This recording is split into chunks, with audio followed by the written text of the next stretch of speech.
Corona तो BJP का बहाना है, पायलट को मुख्यमंत्री बनाना है। गहलोत सरकार जाए तो जाए, मुझे तो राहुल के विरोध में पायलट को साथ लाना है। यूपी छोड़कर दिल्ली की कांग्रेस राजनीति में नाम दर्ज करवाना है, चाहे जो हो जाए। मुझे तो पीएम मोदी के कांग्रेस मुक्त सपने को पूरा करवाना है। नमस्कार। सचिन पायलट और अशोक गहलोत के बीच में हो रहे इस सियासी ड्रामे की पटकथा राज्यसभा चुनावों के दौरान लिख दी गई थी, लेकिन पायलट का प्लान लीक होने की वजह से उस टाइम कामयाबी हासिल नहीं हुई थी। फिलहाल राजस्थान कांग्रेस में जो घमासान मचा हुआ है, उससे कांग्रेस पार्टी के कई बड़े खुलासे हुए हैं। और तो और गांधी परिवार में भी किस तरह से मनमुटाव है, ये भी खुल करके अब सामने आ चुका है। प्रियंका गांधी वाड्रा को दिल्ली की कांग्रेस राजनीति से हटा करके उन्हें यूपी शिफ्ट कर दिया गया, जिसके बाद नाराज प्रियंका गांधी वाड्रा ने अशोक गहलोत के खिलाफ मोर्चा खोल दिया है। बताया जा रहा है कि प्रियंका गांधी वाड्रा लगातार सचिन पायलट के संपर्क में हैं और अशोक गहलोत के खिलाफ जो मोर्चा खोल चुकी हैं और राजनीति के मैदान में पूरी तरह से कूद चुकी हैं। सचिन पायलट और अशोक गहलोत के बीच में जो आपसी घमासान हुआ, उसका पूरा फायदा बीजेपी भी उठा रही है। प्रियंका गांधी वाड्रा की तरफ से पायलट का खुलकर समर्थन कर दिया गया है और बताया ये भी जा रहा है कि प्रियंका गांधी वाड्रा की तरफ से जो कांग्रेस में बागी नेता हैं, उनको पायलट से मिलने के लिए भेजा जा रहा है। यानी कि प्रियंका गांधी वाड्रा, संजय निरुपम, कुलदीप बिश्नोई, मिलन देवड़ा, ये जो कांग्रेस से पहले नाराज चल रहे हैं, राहुल गांधी और सोनिया गांधी से नाराज हैं, इन नेताओं को प्रियंका गांधी वाड्रा पायलट से मुलाकात करने के लिए भेज रही है, ताकि वो पायलट को मना करके कांग्रेस में वापस ले आए।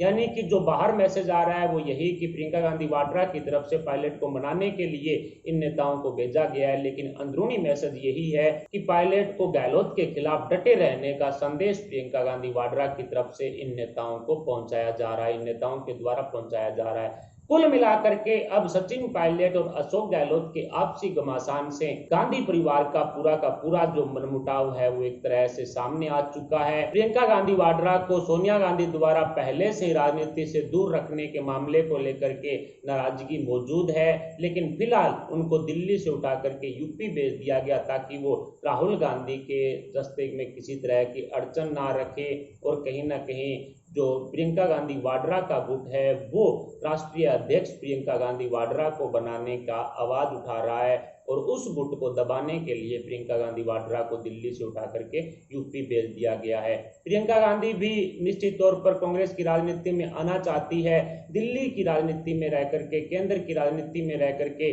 वो अपने गुट को मजबूत करना चाहती है, लेकिन सोनिया गांधी को ये कतई पसंद नहीं है। और यही कारण रहा कि पिछले लोकसभा चुनावों के दौरान प्रियंका गांधी वाड्रा को कांग्रेस का राष्ट्रीय महासचिव बना करके यूपी में उतारा गया और अब उनको परमानेंटली यूपी है वो शिफ्ट कर दिया गया है, जिससे प्रियंका गांधी वाड्रा काफी नाराज है। और यही कारण है कि सचिन पायलट के समर्थन में गहलोत सरकार के खिलाफ प्रियंका गांधी वाड्रा पूरी तरह से राजनीति के मैदान में उतर चुकी है।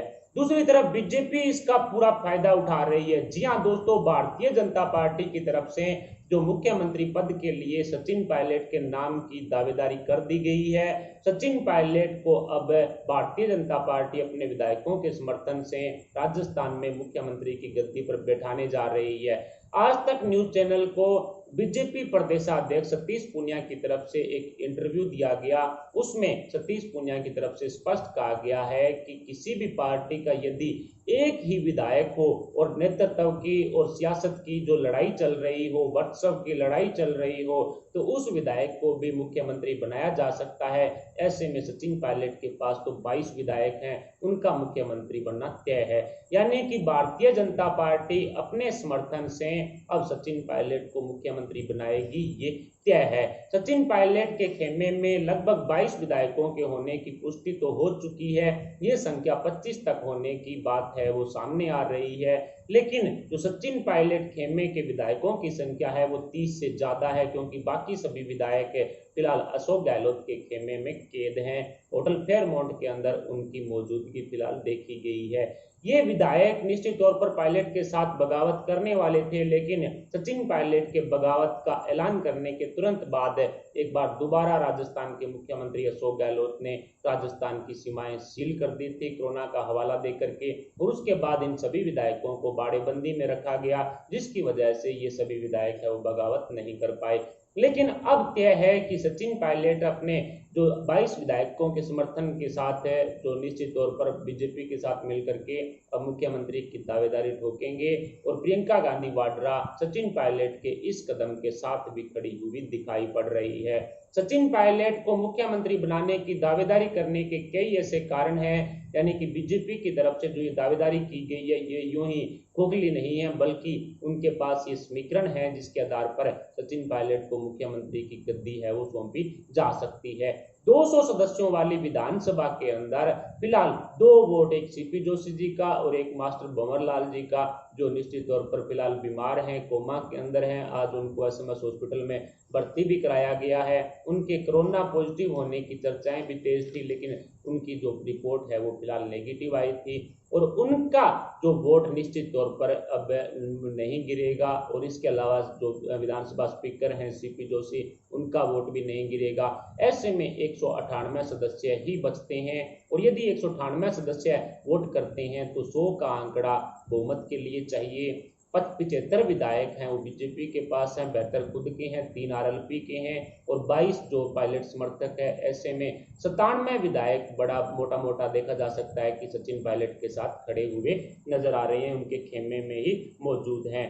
कुल मिलाकर के 3 विधायकों की जरूरत पायलट को पड़ रही है, और पायलट समर्थन में एक सीपीआई के विधायक हैं जिनका नाम है मैया नाम से, वो निश्चित तौर पर पायलट को समर्थन करेंगे, क्योंकि वो पहले भी जब 25 विधायकों की बात चल रही थी कि 25 से 26 विधायक बगावत कर चुके हैं, पायलट खेमे में पहुंच चुके हैं, उस टाइम सीपीआई के वो मैया विधायक हैं वो फिलहाल वो वहां पर पायलट खेमे में मौजूद थे। उसके बाद वो दबाव के चलते, अपनी पार्टी के दबाव और अन्य के कारणों की वजह से उनको जयपुर लौटना पड़ा, लेकिन जयपुर लौटते ही उन्होंने स्पष्ट कह दिया था कि गहलोत को मैं समर्थन नहीं करूंगा।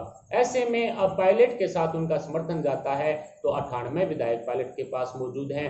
इसके अलावा जो गहलोत खेमे के अंदर दानिश अवरार, रोहित बोहरा, प्रशांत बेरवा, चेतन डुड्डी और राम नारायण मीणा, ये 5 वो नाम हैं जो पायलट के साथ जाएंगे, कन्फर्म है। ये सभी के सभी वही विधायक हैं जो बगावत करना चाहते थे, लेकिन बॉर्डर सील करने की वजह से ये वहाँ मानेसर नहीं जा सके, और उसके बाद गहलोत के दबाव के चलते और अनेकों के दबाव के चलते इन्हें जो होटल फेयरमाउंट के अंदर बाड़ेबंदी में ठहरना पड़ा।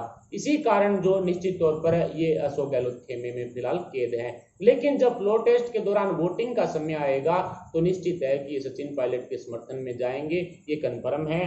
जिनमें से दानिश अवरार और रोहित बोरा, ये दोनों तो सचिन पायलट के राइट हैंड बताए जा रहे हैं। ऐसे में ये कभी भी गहलोत के साथ नहीं जाएंगे, और यदि ये दोनों 5 में से सिर्फ ये 2 विधायक भी पायलट समर्थन में आते हैं तो 100 का आंकड़ा पायलट का पूरा हो रहा है। 75 विधायक बीजेपी देगी, 22 विधायक जो खुद के पास हैं पायलट के, और 2 विधायक निश्चित तौर पर ये गहलोत खेमे में हैं, और एक सीपीआई के विधायक जो पहले से ही पायलट खेमे में जा चुके हैं। ऐसे में 100 का आंकड़ा आसानी से जो पायलट है वो हासिल कर रहे हैं और सरकार भी बना रहे हैं। यदि सीपीआई और बीटीपी के विधायक वोटिंग नहीं भी करते हैं, क्योंकि इनकी दोनों पार्टियों की तरफ से कहा भी जा रहा है कि ये दोनों हमारे चारों विधायक हैं वो निश्चित तौर पर वोटिंग नहीं करेंगे, तो भी लगभग 194 की संख्या ही बचती है, क्योंकि 4 इनके विधायक हो गए, एक सीपी जोशी खुद हो गए स्पीकर हैं जो, और एक मास्टर भंवर लाल जो वोट नहीं कर पाएंगे, वो कोमा में हैं। ऐसे 6 विधायक कम होने की वजह से 194 की संख्या बचती है, और 194 में 97 का ही बहुमत चाहिए जो फिलहाल सचिन पायलट के पास मौजूद है।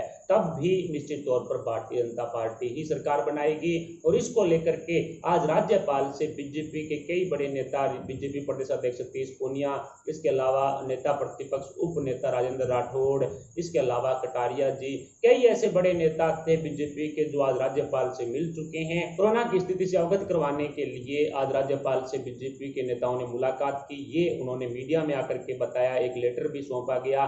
लेकिन जो असली मुलाकात हुई है वो निश्चित तौर पर इस सचिन पायलट की मुख्यमंत्री की गद्दी की दावेदारी को लेकर के हुई है, और कहीं ना कहीं भारतीय जनता पार्टी और राज्यपाल कलराज मिश्रा के बीच में इस बहुमत साबित करने को लेकर के चर्चाएं जरूर हुई है। और अब कहीं ना कहीं भारतीय जनता पार्टी सचिन पायलट के साथ एक बड़ा गेम करके गहलोत सरकार को गिराएगी और निश्चित तौर पर भारतीय जनता पार्टी ने सचिन पायलट को अगला मुख्यमंत्री बनाने का ऐलान कर दिया है।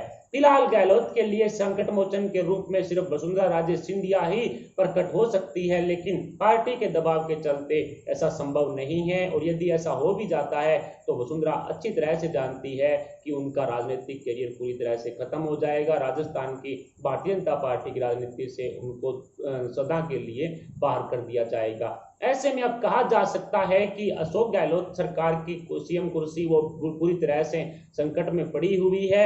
मुख्यमंत्री की गद्दी पर अब सचिन पायलट कब्जा करेंगे, ये कन्फर्म है। बीजेपी ने मुख्यमंत्री की गद्दी के लिए सचिन पायलट की दावेदारी को तूल पकड़ाना शुरू कर दिया है और इसी कारण कहीं ना कहीं फ्लोर टेस्ट की मांग बीजेपी की तरफ से फिलहाल नहीं की जा रही है। मौका देकर के विधानसभा के अंदर बहुमत साबित करने का काम भारतीय जनता पार्टी करने वाली है। कुल मिलाकर के सचिन पायलट की सीएम गद्दी को लेकर के अब भारतीय जनता पार्टी खुले तौर पर राजनीतिक मैदान में उतर चुकी है और आने वाले समय में सचिन पायलट को भारतीय जनता पार्टी राजस्थान का मुख्यमंत्री बना सकती है। इसको लेकर के समीकरण भी उनके पास मौजूद हैं। बीटीपी के 2 विधायकों के साथ गहलोत पुलिस की तरफ से जो बर्ताव किया गया था उससे वो काफी नाराज भी हुए थे और उन्होंने वीडियोज भी जारी की थी। ऐसे में अभी भी संशय बरकरार है कि बीटीपी के दोनों विधायक वोटिंग करेंगे या नहीं करेंगे या फिर फ्लोर टेस्ट के दौरान सदन से बाहर रहेंगे।